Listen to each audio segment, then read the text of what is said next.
நேரம் ஆயிடுச்சு. என்னைக்குதான் phone call வராது? என்னைக்கு இல்லாத கால் வந்துருச்சு. எப்போ நான் போன் பண்ணாலும் நீங்க தொடர்புல வாடிக்கல் இப்போ வேறொரு இனிப்பு எப்பா பாரு பிசி பிசி பிசி. சரி அதெல்லாம் டேய் கிராக்கி அதெல்லாம் வந்துச்சா? என்னடா எடுத்துட்டு வந்திருக்காரு? சூப்பரா ஆளு. சூப்பரா இருக்கறாரா? 9 கிலோ புளிய தந்துறாரு.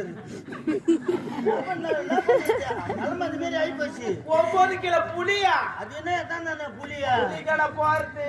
என்ன புளிக போறது? சரிடா.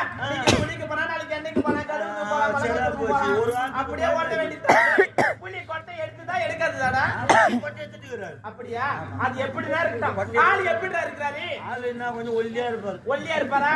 வடன்னு இருப்பாரு. எப்படி ரஜினி போல இருப்பாரா? அது கூட சூப்பர் ஸ்டார் போல? அது கூட விஜயகாந்த் போல? அது கூட ஏண்டா நம்ம கம்பெனி ஸ்ரீதர் போல இருப்பாரா? அத கூட ஆகுமா? அர்ஜுன மகாராஜா கேள்விப்பட்டிருப்பேன். ஆமாண்டா கேள்விப்பட்டிருக்கிறேன். நான் பார்த்ததே இல்ல. 32 வருஷம் பொறுத்தவர் அவர் தான். அப்படியாடா? இவர் 33 வருஷம் ஒரு அழகு கூடவே இருக்குது. நான் அவரை பார்த்து தானே தெரிஞ்சுக்க போறேனே. வண்டிக்கு ஜாத் தெரியுமா? யாருடா? என் சொந்த பெரியப்பன். ஆடா மாட கட்டவனே. உனக்கு மானமா இல்ல? அதெல்லாம் கிடையாது. அசிங்கமா இல்ல? என் கவுருக்கு தூக்கு மாட்டி தூங்குறா. ஏன் தூக்கு மாட்டி தூங்கணும்? ஏன்டா? அந்த காலத்துல சொல்லுவா செய்ய